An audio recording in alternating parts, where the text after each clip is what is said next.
नमस्कार। आइए सबसे पहले बात करूंगा आपकी कनिष्ठा उंगली के बारे में। कनिष्ठा उंगली सूर्य के पहले पर्व तक पहुंच जाए तो व्यक्ति मेधावी होता है, अच्छी याददाश्त वाला होता है, अच्छी भाषा शैली वाला होता है।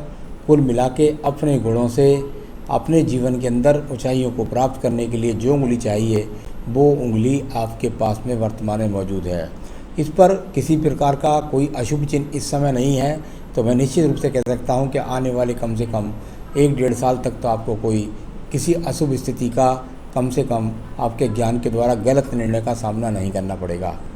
यश के लिए देखी जाती है सूर्य की उंगली, और यश की उंगली पर, सूर्य की उंगली पर, मान सम्मान की उंगली पर यदि मैं देखता हूँ तो यहाँ किसी प्रकार का कोई छोटा सा कि स्पॉट यहाँ ज़रूर लगता है देखने में। तो इससे मैं कह सकता हूँ कि कोई ऐसा काम अगर आपके जीवन में अगर जब ये इतना छोटा होता है तो अधिकतर मैंने देखा है कि व्यक्ति के कोई पुराने समय में ही आपने कोई 2 साल पहले कोई ऐसा काम कर दिया हो जिसकी वजह से कहीं आपकी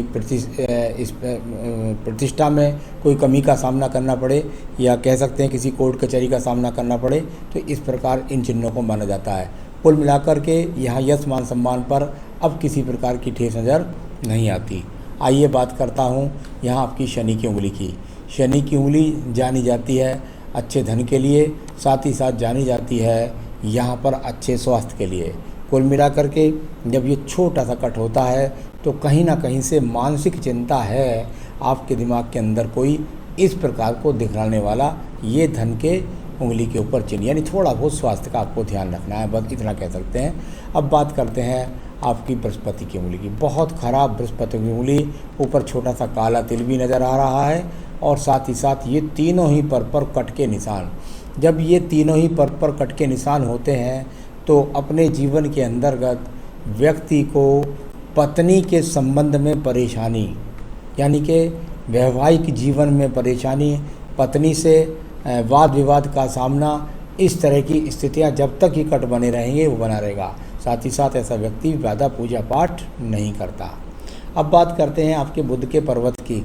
बुध का पर्वत समपर्वत के रूप में, और यहाँ समान रेखाएं खड़ी हैं, यानी स्थिति कैसी भी है व्यक्ति के पास धन के आगमन तो बने ही रहते हैं। तो यहाँ धन के आगमन को दिखाने वाली यहाँ रेखाएं ठीक प्रकार से आपके पास में है।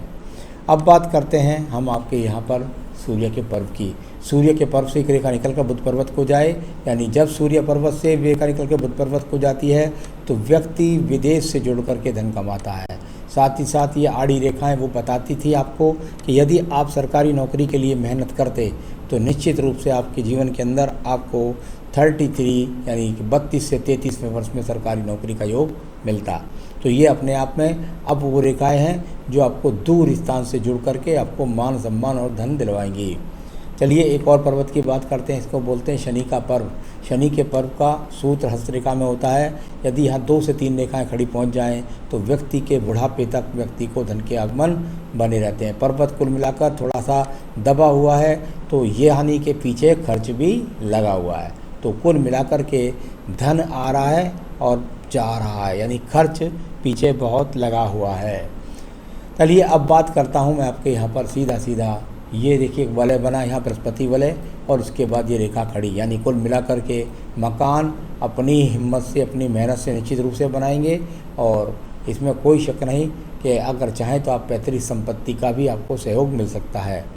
इसके बाद बात करता हूँ आपकी हृदय रेखा के बारे में। हृदय रेखा और शुरू से आखिर तक, अगर शुरू में ही व्यक्ति की टूट गई है, यानी कुल मिलाकर के हृदय रेखा का शुभारंभ भी वो टूट की रेखा के साथ हुआ, बीच में छोटा सा दीप बना, और आखिर में जाकर के हृदय रेखा यहाँ टूटती हुई और बृहस्पति के पर्व तक जाकर घुस गई। इस प्रकार से रेखा का घुसना सबसे ज़्यादा अशुभ कहलाता है। यानी कुल मिलाकर के बृहस्पति से दिमाग से व्यक्ति धन तो कमा लेगा, लेकिन पत्नी के साथ संबंधों में खराबी बनी रहती है। अब बात करते हैं हम आपके पास में यहाँ सीधा मंगल रेखाओं के बारे में। मंगल रेखा और मंगल पर्वत, यानी मंगल पर्वत पर देखें तो एक दूसरे को काट करके चलने वाली रेखाओं के बीच में, और अंदर की तरफ जब ये मंगल यहाँ पर होता है तो ये व्यक्ति के जीवन के अंदर ऐसा कह सकते हैं कि जितनी मेहनत है उस मेहनत के हिसाब से फल कम मिलना, परंतु यहाँ से कर्म रेखाएं निकल करके शनि पर्वत को पहुँचे, परंतु व्यक्ति अपने कर्म के द्वारा अपनी मेहनत के द्वारा धन अर्जन कर ही लेता है। तो कर्म रेखाएं बहुत हैं, लेकिन उसके अनुसार जो धन की स्थिति है वो आपको कहीं ना कहीं असंतुष्ट करती होगी। अब बात करते हैं आपकी इन रेखाओं के बाद में आपके सीधा सीधा द्वितीय मंगल पर्वत की। द्वितीय मंगल पर्वत, और यहाँ कुछ प्रभावी रेखाओं के रूप में मंगल पर्वत है, यानी ऐसे देखें तो थोड़ा सा यहाँ पर ये रेखा, और दूसरे में देखता हूँ तो थोड़ी सी खड़ी होने वाली रेखाएं भी यहाँ पर हैं, यहाँ थोड़ी सी खड़ी होने रेखाएं। चलिए मैं बताता हूँ, मैं ऊपर भी बोल रहा था आपको एक उंगली से, और यहाँ भी बताता हूँ आपको कि निश्चित रूप से कोई पिछला अगर कोई मुकदमा चला आ रहा हो तो ये दो खड़ी रेखाएं आपका उससे जल्दी छुटकारा आपको दिलवा देंगी। तो यहाँ इस प्रकार की ये रेखाएं हैं। जो आपका एक सवाल है मेरे पास में कि कोर्ट केस के हिसाब से कोई हाथ में दिखाई पड़ता है, तो मुझे लगता है पिछड़ा कोई केस चल रहा हो तो है, आगे कोई कोर्ट केस की स्थिति का सामना नहीं है, और उसमें भी आपको जल्दी ही छुटकारा मिल जाएगा। अब बात करते हैं आपकी बुद्धि रेखा के बारे में। देखिए बुद्धि रेखा, और यहाँ से ये बुद्धि रेखा चली है और काफ़ी सारी क्रॉस वाली रेखाओं के साथ में चली है।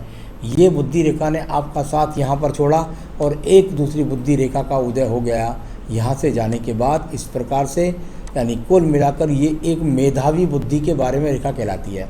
यानी कि ऐसा कह सकते हैं कि भाई व्यक्ति के पास में शुरू में उतना इंटेलिजेंट नहीं था, या सही निर्णय नहीं ले सका, या सही जगह तक नहीं पहुंच सका, लेकिन साथ ही साथ एक क्रोध की स्थिति को भी व्यक्ति को दिखलाता है। यानी कुल मिलाकर के आवेश में कभी कभी व्यक्ति गलत कदम भी उठ जाता है, और वो सब स्थितियां अब ख़त्म हो चुकी हैं। अब ऊपर वाली रेखा काम कर रही है इस आयु में 37 के बाद, और उसमें आप तरक्की करते चले जाएंगे। चलिए ये बुद्धि रेखा आपको ठीक निकली। अब बात करते हैं आपके यहाँ पर चंद्र पर्वत के बारे में। चंद्र पर्वत, और यहाँ चंद्र पर्वत को देखें तो ये अब अनुकूल स्थिति में है, यानी आगे आने वाले जीवन में आपको कम से कम 1 से 1.5 वर्ष तक, जब तक यहाँ कोई दाग धब्बे नहीं बन जाए, कुछ और बात ना बन जाए, तब तक किसी रोग का बड़े का सामना नहीं, साथ ही साथ अपने जीवन के अंदर कोई मानसिक ज़्यादा बड़ी टेंशन भी नहीं। तो ये इस प्रकार की स्थिति है। इसके बाद बात करता हूँ मैं आपकी आयु रेखा के से निकलने वाली बुद्धि रेखा के बारे में, भाग्य रेखा से निकलने वाली बुद्धि रेखा के बारे में। ये बुद्धि रेखा है जो आप देखती है यहाँ पर बुध पर्वत की तरफ, जिसके द्वारा आप धन प्राप्त करते हैं। तो ये सहयोगी रेखाओं के रूप में रेखाएं मानी जाती हैं, अच्छी रेखा ये होती हैं सहयोगी रेखा। चलिए इसके बाद मैं बात करता हूँ आपकी भाग्य रेखा के बारे में। भाग्य रेखा, और ये शुक्र पर्वत से निकल करके यहाँ इस प्रकार से इसका इन्वॉल्वमेंट है, और बिल्कुल सीधी जा कर के एकदम सीधी चली गई। यानी कुल मिलाकर के ये कह सकते हैं कि अब आपके जीवन में कोई दूसरी लाइन चेंज नहीं होगी, और इसी लाइन पर आप लगातार, अभी मैं अगर मैं देखता हूँ इसको किसी रेखाओं ने नहीं काटा, आड़ी तिरछी रेखाओं ने बीच में, तो यदि इसी प्रकार से ये रही तो आपके जीवन के 55 वर्ष तक जो वेग बना हुआ है धन का, वो लगातार बना रहेगा। तो ये इस प्रकार से यहाँ पर आपकी भाग्य रेखा का फल है जो अनुकूल मुझे लगा। पिछले समय में ज़रूर आपके साथ उठापटक हुई है, लेकिन अब यहाँ पर ठीक ठाक स्थिति यहाँ पर है। तो भाग्य रेखा भी आपकी ठीक निकली। अब बात करते हैं आपकी सीधा यहाँ पर मैं, हाँ ये देखिए शुक्र पर्वत को देख लेते हैं। शुक्र पर्वत, और शुक्र पर्वत को देखें तो सामान्य रूप से संसाधन का शुक्र पर्वत यहाँ पर है, यानी कि अभी स्थितियों को आप धीरे धीरे मजबूत कर रहे हैं। उस स्थिति तक आप नहीं पहुँचे हैं क्योंकि थोड़ा पर्वत दबा हुआ है जिसको आप चाहते हैं। तो कुल मिलाकर सामान्य संसाधन यहाँ पर मौजूद है। थोड़ा केतु पर्वत है, कुछ थोड़ा सा प्रभावित रेखाओं के द्वारा प्रभावित है, तो थोड़ा सा ऐसा कह सकते हैं कि चरित्र के प्रति सावधानी रखें, या पुरुषों से संबंधित रोगों के प्रति सावधानी रखें। बस इतना इसका ही फल है।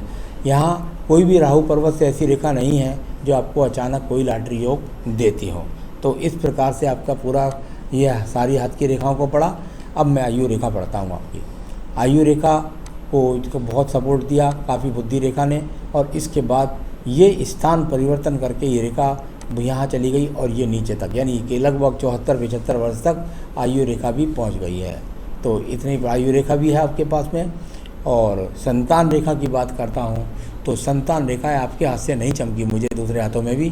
तो कुल मिलाकर के यहाँ संतान रेखा आपकी पत्नी के हाथ से जानी जाएंगी। तो ये सब रेखाएं मैंने पढ़ी। अब मैं बताता हूँ आपको आपके सवालों का जवाब। आपने कहा क्या मैं कोई प्रॉपर्टी खरीद पाऊंगा? हाँ, निश्चित खरीद पाएंगे। 2021-2022 तक ये आपको बहुत अच्छा चांस है, उस समय आप खरीद सकते हैं। आपने कहा कोर्ट केस के बारे में, वो मैं बता ही चुका हूँ। कोई पिछले समय में कुछ हुआ होगा, उसकी वजह से स्थिति अब चल रही है और उसको जल्दी हल हो जाएगी। आपने कहा मेरी फाइनेंशियल पोजीशन कैसी रहेगी और मैरिज वाइज। फाइनेंशियल पोजीशन आपकी ठीक है, मैरिज वाइज आपका जीवन अच्छा नहीं है, उसको आपको साधना होगा अपने आप को, वरना आपके जीवन में कला बना रहेगा। Will I able to settle overseas. अभी तो बहुत दिन तक आप विदेश में रहने वाले हैं, इतना ही हाथ में चमक रहा है, तो अभी काफ़ी दिन तक आप विदेश में रहने वाले हैं। तो चलिए, आपके सारे सवालों का जवाब, आपकी सारी रेखाओं का फल मैं आपको बता चुका हूँ। ये मैं ज़रूर बताना चाहूँगा कि आप अपने वैवाहिक जीवन को यदि सुखी देखना चाहते हैं तो आप पहन सकते हैं एक बेहतरीन सा इस उंगली के अंदर पुखराज पहन सकते हैं। साथ ही साथ अपनी पूजा, रोज़ नित्य पूजा के अंदर सिर्फ और सिर्फ आप बस एक ही पूजा करिए और उसका नाम है संकट नाशन गणेश स्रोत।